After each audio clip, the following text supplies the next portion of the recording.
Hello, everyone. Welcome to the Testing Psychologist podcast, the podcast where we talk all about the business and practice of psychological and neuropsychological assessment. I'm your host, Dr. Jeremy Sharp, licensed psychologist, group practice owner, and private practice coach. This podcast is brought to you by PAR. The FAW Interpretive Report, available through PAR iConnect, provides scores for all FAW subtests and can aid clinicians in creating personalized and targeted intervention recommendations. Visit parinc.com/FAW to learn more. Hey, everybody. Welcome back to the podcast. Just full disclosure, sometimes I have a real hard time recording the intros for the podcast, and today is just one of those days. I have recorded this intro about 5 times and can't seem to get it right. So fingers crossed that this is the one, everyone. So today is a business episode. I am talking all about our annual staff retreat agenda. So I've gotten a lot of questions over the years about how we structure our annual staff retreat. And today I'm going to talk through the history of the staff retreat, how it's evolved over time from 3 people in my living room to renting an event space over the past couple of years. And I'm a big fan of these. If you're even a small practice with just a couple staff, I think it makes a lot of sense to think about an annual retreat. It's an awesome way to keep people connected and give your practice a little infusion of energy. Now, no matter where you are in your practice, there is a testing psychologist mastermind group for you. I take that back, actually. There are only groups for intermediate and advanced folks at this point. I am doing 2 sections of beginner practice groups starting in January, so those are full. But intermediate and advanced practice owners, there is space in the mastermind groups for you. So the intermediate groups are for solo practitioners who may have an admin assistant or a psychometrist, but really don't have any aspirations to hire other clinicians. But you're still feeling overwhelmed and would like to streamline some processes, maybe get your life back from your practice a little bit, feel less scattered. And then the advanced group is for group practice owners who hire or employ other clinicians and really have an eye on scaling, growing, and CEO mindset kind of stuff. So if you're in either of those groups, I would love to chat with you and consider a group coaching experience. So you can go to thetestingpsychologist.com/consulting and sign up for a pre-group call. All right, let's jump to a little discussion about having an annual staff retreat.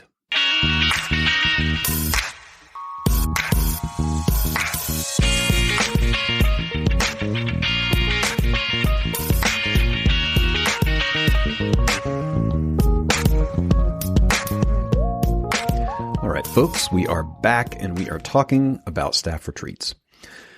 So a little bit of history about my experience with staff retreats.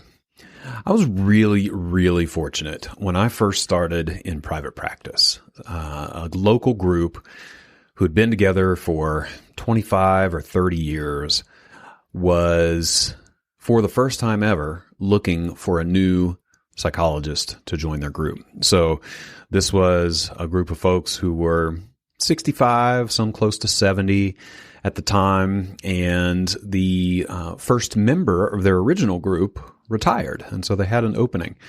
And through a friend of a friend, I got connected with them, did a couple meet and greets / interview. Wasn't really that formal, but a couple meet and greets just to see if we'd be a good fit. And I was fortunate enough to get into that group of elder psychologists who had been together for so long. Now, the interesting thing is that they weren't a group in the legal or financial sense, but it was a group in what I would call the truest sense, which was they were intimately connected to one another. They knew one another's families. They knew one another's kids. They hung out outside of work. They genuinely liked each other. And most importantly to me in this podcast, they met annually for a retreat every year for about 25 years. And so I got inducted, so to speak, into this group of psychologists, and they graciously invited me to join their retreats right off the bat. So they would spend the morning time going around the circle sharing about their personal lives, their kids, their marriages, and just generally doing a deep dive into their well-being and just where they're at in life at that point. Then we would all walk somewhere close by for lunch together, and then we came back in the afternoon to shift gears into business planning and practice development or logistics for the group. Now, after growing up in a family that didn't talk about anything and took the less is more approach to intimacy, I don't even know if that's a thing, this was pretty revelatory. I got to see successful older adult psychologists, both men and women, model friendship and business partnership in what I still consider to be the healthiest way I've ever seen. It was super uncomfortable for me, given my age. At that point, I was 30, and they were all, 65, 70. My relative outsider status to them, I was new to the group.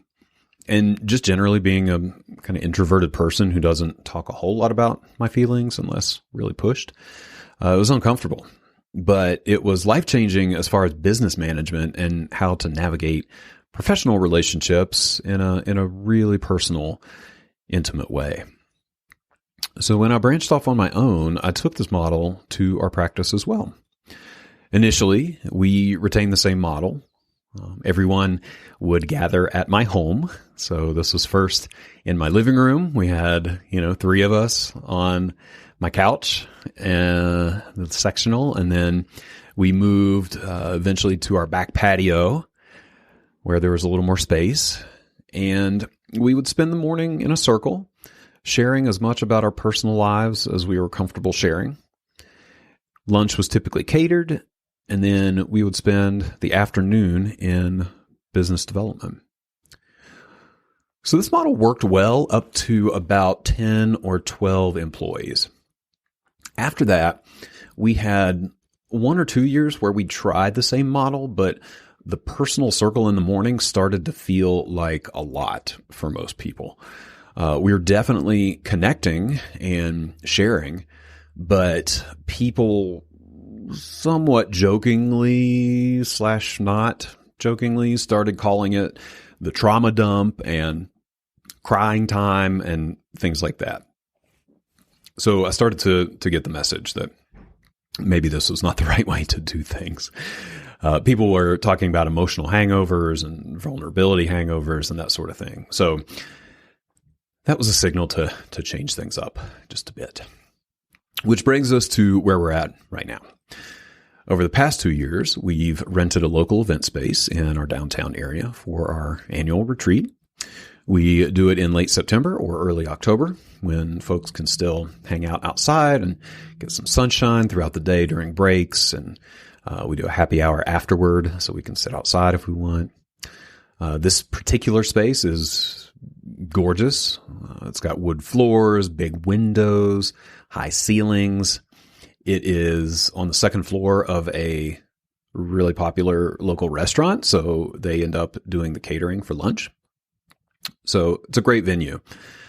And as far as the format, let's talk about the format. So we keep a similar format to the historical one, but we've tweaked it a bit to meet our growing practice. So this is where we're at right now. Basics, we start at 9 a.m., we end at 3 p.m., and we have lunch at noon. It is typically on a weekday. For us, it's Wednesday because that's a day that we have a lot of meetings. That's our staff meeting, our consult meetings, things like that. So most people don't have to reschedule a lot of clients. That's more convenient. People do get paid, of course, for attending the retreat, but they do not get paid for the happy hour afterward. That is optional. So at this point in the morning, let me back up actually. We kind of abandoned the whole group model for the entire day, and instead we split people up into tables of 5 or 6. We spend the mornings doing personal connection at each table, which turns out is much less intimidating than sharing all of your personal info in a circle of 40 people. The past couple of years, I've used a tool called change cards. I've mentioned them on the podcast before, and we'll link to them in the show notes. But I've used change cards to facilitate the discussion. Change cards it's a deck of, about 50 circular cards. And it has questions like, when was the last time you felt courageous? Or describe an idea that changed your life? Or what's a new routine you'd like to develop? Things like that. So these are questions that allow for varying levels of depth and at the same time let people kind of titrate their sharing however they would like. You can go deep if you want to. You can not go deep if you want to, but the questions are set up so that you're going to be sharing something meaningful no matter how much you choose to share. Now, after the small group sharing, that typically takes about an hour, maybe an hour and a half. And then this past year, we did a big group activity that was like a scavenger hunt. So there were 30 items. People had to approach others to fill in their items. So these were items like things like find someone with the same birthday month, or would you rather play Risk for a day or Monopoly for a week? It's a great philosophical question, by the way. Or do the chicken dance with someone. So it was that sort of thing. Some of it was silly. Some of it was, trivia about other people. Some of it was just connecting, and dancing together or singing together, or something like that. And it was a nice balance to the small group stuff. Let people mingle around. They changed up their tables. They stood up. They moved. And again, just gave people an opportunity to connect a little bit deeper and learn about one another. So of course it, broke into side conversations and people would go deeper on the questions when it was relevant. So we break for lunch at noon. It's totally unstructured. People can move tables, go outside, whatever. Like I said, it's catered. It's like a buffet thing. So people just move through and get their food and sit down. In the afternoon, so from about 1 to 3, we move on to business development. So to kick this section off, I do a state of the practice address, so to speak. I talk about our vision and our goals for the next year and 3 years, as per the EOS guidelines. I go over our core focus and our niche, and I talk through our values again. And when I talk through our values, we took a fair amount of time and just did a big round of value shout outs. So we went through each of the values and just let people raise their hand and throw out examples, give kudos to people, et cetera, to really represent our practice values. This is super important for us. I think I've mentioned and talked about our values on the podcast quite a bit. This is just another way that we're really drilling down on values and or doubling down maybe and making sure that values are interwoven in everything that we do in our practice. So we did a big round of value shout outs. I'm writing them down on the whiteboard. I'm giving people props as much as possible. It's a cool thing. And this was also a time during the state of the practice when, people would ask questions about the practice direction or, our future plans, hiring, revenue, numbers, stuff like that. I'm pretty transparent with all this information, but you can take whatever approach you would like. But for us, this is a time when people can ask those questions in a big group and we can talk through some of the material that, can mostly live on the leadership team during other parts of the year, but we opened it up a bit. Let's take a quick break to hear from our featured partner. I want to tell you about the new Pfeiffer Assessment of Writing Interpretive Report, available through PAR Connect, PAR's online assessment platform. It provides scores for all FAW subtests and includes detailed interpretations of index, discrepancy, and subtest scores. It offers strategies and recommendations tailored to each individual's age and scores and provides clinicians with data to create targeted, customized interventions. Learn more at parinc.com/FAW. All right, let's get back to the podcast.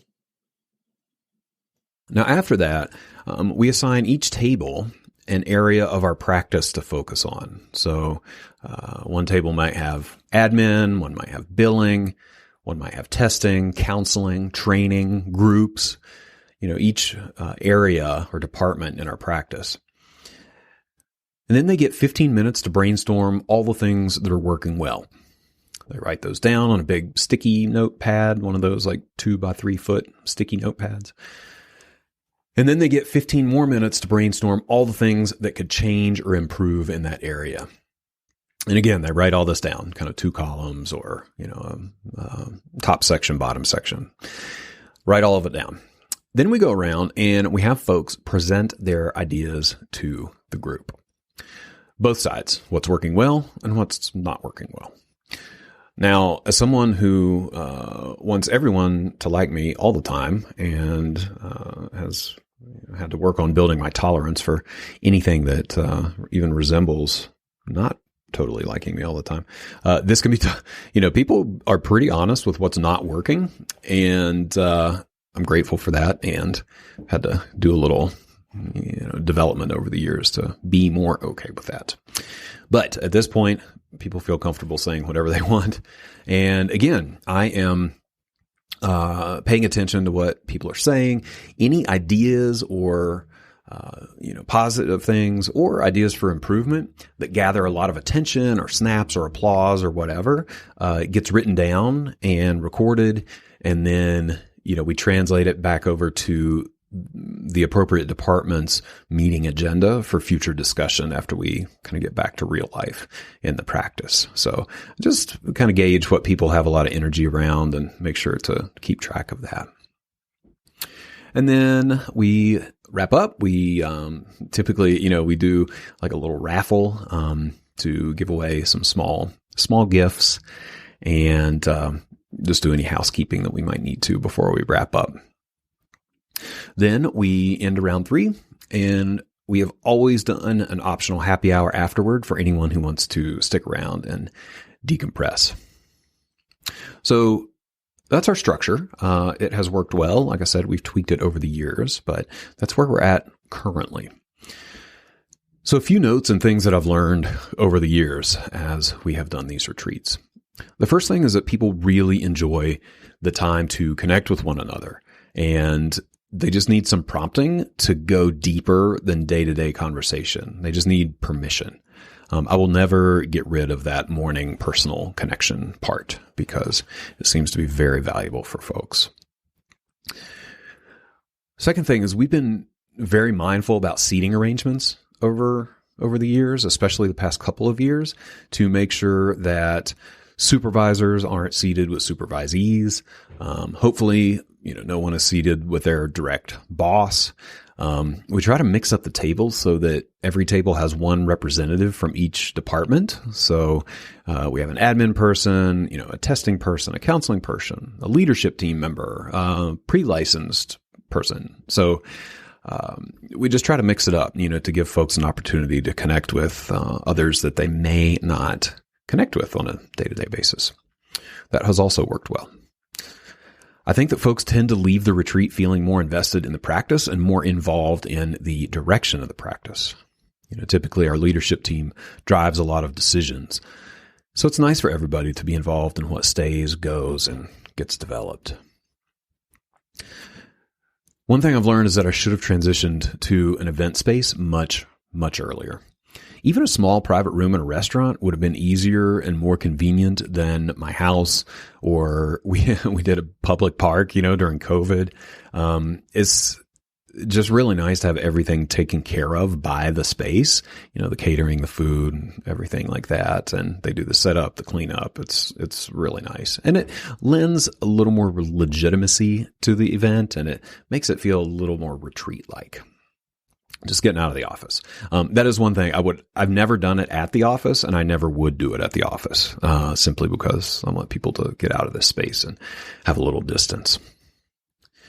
Another thing I've learned is that the happy hour is crucial. Even if not everyone is drinking, of course, it's just really nice for people to decompress and connect in a less formal setting. It's like it kind of cements the connections that have happened throughout the day. And so that's always a fun part. And inevitably, I will end up, I'm always, one of the last to leave, just being the host, I suppose. But inevitably, I'll end up, staying late with 2 or 3 or 4 people who it's always kind of a surprise, like folks who I may not know as well, or that may not be the quote unquote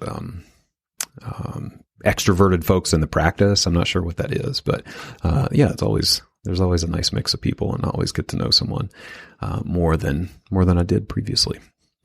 Happy hours are great. And then the last thing I've learned is just that having a retreat is really cool. It's a unique experience. I don't think many practices do them, certainly not all practices. And those that do, don't tend to do them well.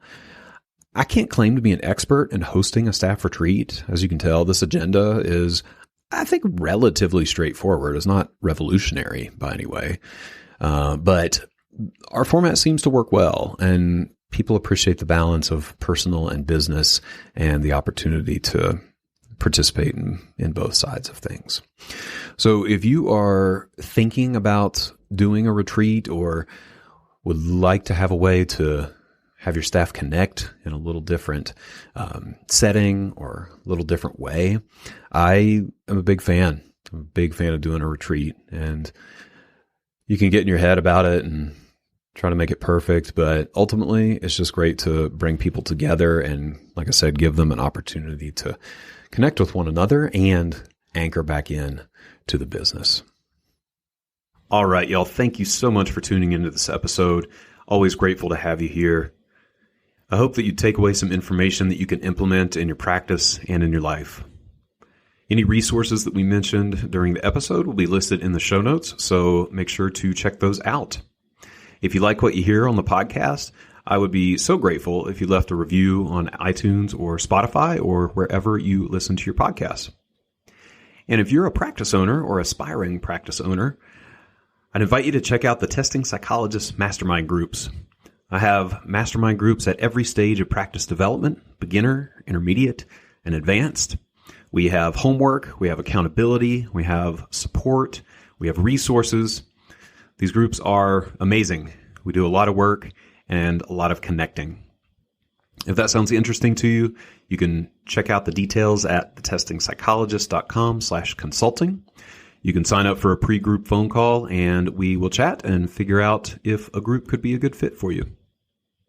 Thanks so much.